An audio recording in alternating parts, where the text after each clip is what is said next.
Hello guys, എന്തുണ്ട് എല്ലാവരും സുഖമായിട്ടിരിക്കുന്നതെന്ന് വിചാരിക്കുകയാണ്. അപ്പോൾ ഇന്നത്തെ വീഡിയോ നിങ്ങൾക്ക് സ്റ്റാർട്ടിങ് കണ്ടപ്പോഴേ മനസ്സിലായി കാണുമല്ലോ, യെസ് ഹെയർ കെയർ വീഡിയോ ആണ്. ഇന്ന് ഞാൻ ഒറ്റയ്ക്കല്ല, എൻ്റെ കൂടെ ആദ്യ കുട്ടിയും വീഡിയോ എടുക്കാനുണ്ട്. നല്ല രീതിക്ക് ഫ്രിസ് കറലൊക്കെ ഉണ്ട്. പിന്നെ പോസ്റ്റ് പാർട്ടം ആയതുകൊണ്ട് തന്നെ ഹെയർ ഫോൾ തീരെ ഇല്ല. എൻ്റെ മുടിയിൽ ഇനി എൻ്റെ തലയിൽ ഇനി മുടിയില്ല, അതാ ചുരുക്കം പറഞ്ഞില്ല, അത്രയ്ക്ക് ഹെയർ ഫോൾ ഉണ്ട് കേട്ടോ. അപ്പോൾ ഞാൻ കുറേ ആയിട്ട് യൂസ് ചെയ്യുന്നൊരു പ്രോഡക്റ്റ് നിങ്ങൾക്ക് കാണിച്ചു തരാൻ വിചാരിച്ചു. കാണിക്കാനുള്ള കാര്യം എന്ന് വെച്ചാൽ ഇനി അതിൽ സാധനം ഇല്ല, തീർന്നു. അതുകൊണ്ടാണ് കേട്ടോ. പ്ലമ്മിൻ്റെ ബോൺ റീസ്റ്റോർ എക്സ്പ്രസ് മാസ്ക് ആണ്. ഇത് മേടിച്ച് അന്നോട്ട് ഞാൻ വിചാരിക്കണം വീഡിയോ എടുക്കണം, പക്ഷേ എനിക്ക് എടുക്കാനേ പറ്റില്ല. അപ്പോൾ ഇന്ന് ഞാൻ യൂസ് ചെയ്തത് തീരും, അത്രയ്ക്കേ ഉള്ളൂ കേട്ടോ. അപ്പോൾ ഞാൻ വിചാരിച്ചു ഓക്കെ ഫൈൻ, അപ്പോൾ ഇന്ന് തന്നെ വീഡിയോ എടുത്തേക്കാമെന്ന് വിചാരിച്ചു. ഇൻ ബിറ്റ്വീൻ നിങ്ങൾ ആ സൈഡിൽ ഒരു കാല് കാണുന്നുണ്ടാവും, അതിൻ്റെ പാവ ഹസ്ബൻഡിൻ്റെയാണ്. ഒരു ഞായറാഴ്ചയിലേ കിട്ടുള്ളൂ, അപ്പോൾ കിടന്നുറങ്ങിക്കോട്ടെ അല്ലേ. അപ്പോൾ നമ്മളത് നോക്കട്ടെ, നമുക്ക് സൈഡിലേക്ക് ബാക്കി നമ്മുടെ കലാപരിപാടി തുടങ്ങാം. ദേ 10 എന്ന് പറയുന്നത് ഇതാണ് സത്യം. കണ്ടോ, ഞാൻ ചെയ്യുന്നത് കണ്ട് ഇപ്പോൾ ആദ്യക്കുട്ടി പ്രോഡക്റ്റൊക്കെ എടുത്ത് വെച്ച് ക്യാമറയെ കാണിച്ചു തുടങ്ങി കേട്ടോ. അവനിപ്പോൾ ഞാൻ എപ്പോൾ ക്യാമറ ഓൺ ചെയ്താലും ഇങ്ങനെ വന്ന് ഇതൊക്കെ കാണിട്ട് ശരിക്കും ഒരു കുട്ടി കോ പാർട്ട്ണർ അത്ര തന്നെ പറയാം കേട്ടോ. ഇതിപ്പോൾ എന്നെ സത്യം പറഞ്ഞ ഇന്നത്തെ വീഡിയോ നിങ്ങൾക്ക് കാണാൻ മനസ്സിലാവും. അവൻ്റെ വീഡിയോയൊക്കെ സമ്മതിച്ചിട്ടില്ല ഗൈസ്, എന്നെ പ്രോഡക്റ്റ് അങ്ങോട്ടും ഇങ്ങോട്ടും വെക്കാൻ സമ്മതിക്കുന്നില്ലായിരുന്നു. എന്തായാലും നമുക്ക് വീഡിയോ സ്റ്റാർട്ട് ചെയ്യാം. എനിക്കിപ്പോൾ നല്ല രീതിക്ക് ഹെയർ ഫോൾ ഉണ്ട്. പോസ്റ്റ് പാർട്ടം ഹെയർ ഫോൾ എന്നൊക്കെ പറഞ്ഞപ്പോൾ ഇത്രയും ഞാൻ പ്രതീക്ഷിച്ചില്ല. ഇപ്പം എൻ്റെ തലയോട്ടിൽ 4-5 മുടി മാത്രമേ ബാക്കിയുള്ളൂ ചുരുക്കം പറഞ്ഞാൽ. അപ്പം യെസ്, ഞാൻ അവിടെ നിന്ന് എൻ്റെ വിഷമം പറയുകയാണ്, പോസ്റ്റ് പാർട്ടം ഹെയർ ലോസ്. അപ്പം ഞാൻ ഇത് യൂസ് ചെയ്യാൻ പോവാണ്. നമ്മൾ സാധാരണയായിട്ട് ഹെയർ മാസ്ക് ഒക്കെ അപ്ലൈ ചെയ്യുന്ന പോലെ യൂഷ്വലി നമ്മൾ ഹെയർ മാസ്ക് അപ്ലൈ ചെയ്യുന്നത് എങ്ങനെയാണെന്ന് വെച്ചിട്ടുണ്ടെങ്കിൽ നമ്മൾ ഹെയർ വാഷിന് ശേഷം ആ വെറ്റായിട്ടുള്ള ഹെയറിലല്ലേ യൂസ് ചെയ്യുന്നത്. എനിക്ക് പക്ഷേ അത് ഭയങ്കര ബുദ്ധിമുട്ടാണ് കേട്ടോ, കാരണം എനിക്ക് തലവേദനയൊക്കെ ഭയങ്കരമായിട്ടുള്ള ഒരാളാണ്.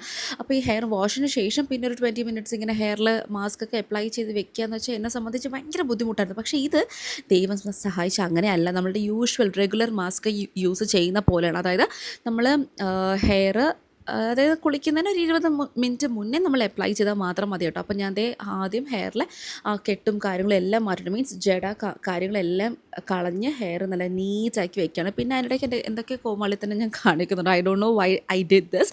എനിവേസ്, ഹെയറിലെ ഫ്രിസൊക്കെ കളഞ്ഞ ശേഷം കുറച്ച് നേരം നമ്മളുടെ ഭംഗി ഒക്കെ ഇതുപോലെ ഇങ്ങനെ ഇരുന്ന് ആസ്വദിക്കാം. അതിനുശേഷം കുറച്ച് ഇങ്ങനെ ഡാൻസൊക്കെ കളിച്ച് കുഞ്ഞുങ്ങളുണ്ടെങ്കിൽ അവരത് കളിച്ചിട്ടൊക്കെ എന്തൊക്കെയാണ് കാണിക്കണം അറിയത്തില്ല.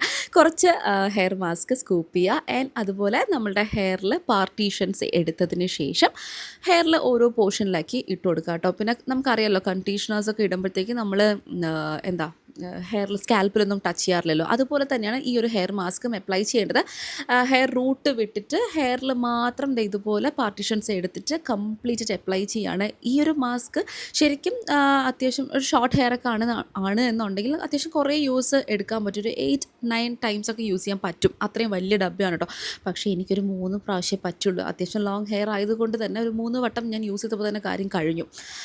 ഹോൾ ഹെയറിൽ അപ്ലൈ ചെയ്യണ്ടേ. അപ്പോൾ ഞാനത് കംപ്ലീറ്റ് ഹെയറിലേക്ക് അപ്ലൈ ചെയ്യുകയാണ്. സത്യം പറയട്ടെ, ആദ്യക്കുട്ടിയാണെങ്കിൽ ഞാനൊരു വീഡിയോ എടുക്കുന്ന സമയം ഭയങ്കര കുരുത്തക്കേടായിരുന്നു. അവനാണെങ്കിൽ ആ ഹെയർ മാസ്ക് എടുക്കണം. അപ്പോൾ ഞാൻ താഴെ വയ്ക്കുമ്പോൾ അവ അങ്ങോട്ട് വരും, ഞാൻ മേളിൽ വയ്ക്കുമ്പോൾ അവ അങ്ങോട്ട് കയറും. അങ്ങനെ എനിക്കറിയത്തില്ല, ഞാനിതിൽ ശരിക്കും കുറേ വട്ടം കട്ട് ചെയ്ത് കളഞ്ഞു കേട്ടോ. അവൻ ഇങ്ങനെ കണ്ടിന്യൂസ് താഴെ ഇറങ്ങുന്നു മേളിറങ്ങുന്നു അങ്ങനെ നിൽക്കുമായിരുന്നു കേട്ടോ. അപ്പോൾ എന്തായാലും ഞാൻ എൻ്റെ ഹെയറിൽ ഫുള്ളായിട്ട് അപ്ലൈ ചെയ്ത് കഴിഞ്ഞു. റൂട്ടും സ്കാൽപ്പൊക്കെ വിട്ടിട്ട് ബാക്കി ഫുള്ളും അപ്ലൈ ചെയ്തു. ഡബ്ബ കണ്ടോ, അത്രയ്ക്ക് ഞാൻ യൂസ് ചെയ്തേ ഫിനിഷ് ചെയ്തിട്ടുണ്ട്. കംപ്ലീറ്റ് വടിച്ചെടുത്തു. ഞാൻ ഇതിന് ശേഷം ഒരു 20-30 മിനിറ്റ്സ് വിട്ടതിന് ശേഷം നമ്മൾ നോർമൽ വാഷ് ചെയ്യണം. ഇത് ശരിക്കും ഒരു ഡീപ്പ് കണ്ടീഷനിങ് മാസ്ക് ആണ് കേട്ടോ. നമ്മളൊരു കണ്ടീഷണർ ഇടുമ്പോൾ നമ്മുടെ ഹെയർ എങ്ങനെ ഉണ്ടാവും അത് തന്നെയാണ് സംഭവം. പിന്നെ ഇത് നമ്മളുടെ ഡാമേജസ് ഒക്കെ മാറ്റി നമ്മൾ എത്രത്തോളം നറിഷ് ചെയ്ത് വെക്കുന്നു ഹെയർ, അത്രത്തോളം ഹെയർ നല്ല സിൽക്കി സോഫ്റ്റ് പ്രൊട്ടക്റ്റഡ് ആയിരിക്കും. ഡാമേജസ് എന്നൊക്കെ ഒന്ന് മാറാനായിട്ട് ഹെൽപ്പ് ചെയ്യും. അപ്പം സെയിം തന്നെയാണ് ഇതിലും ഉള്ളത്. പ്ലം എൻ്റെ പേഴ്സണൽ ഫേവറേറ്റ് ഉള്ളൊരു ബ്രാൻഡാണ് കേട്ടോ. ഒരുപാട് വർഷമായി, എനിക്കൊന്നൊരു 6 to 7 ഇയേഴ്സ് ആവുന്നു, അതിലും കൂടുതലാവണമെങ്കിലേ ഉള്ളൂ കേട്ടോ. അത്രയും വർഷമായിട്ട് ഞാൻ യൂസ് ചെയ്യുന്നൊരു ബ്രാൻഡാണ്. അവർ ഒരുപാട് പ്രോഡക്റ്റ് ഞാൻ ട്രൈ ചെയ്തിട്ടുണ്ട്. അത്രയും വിശ്വാസത്തോടെ തന്നെ ഞാനത് മേടിച്ചാണ്. പക്ഷേ അത് വർത്തായിരുന്നു, അടിപൊളിയായിട്ട് നമുക്ക് വർക്ക് ആവുന്നുണ്ട്. അപ്പോൾ എന്തായാലും 20 മിനിറ്റ്സ് ഇട്ട് ഞാൻ വെയിറ്റ് ചെയ്തിട്ട് വാഷിന് ശേഷം കാണാം. ബൈ. ആദ്യക്കുട്ടിയും കണ്ടു, അപ്പോൾ ബൈ ഒക്കെ പറയാൻ പഠിച്ചു.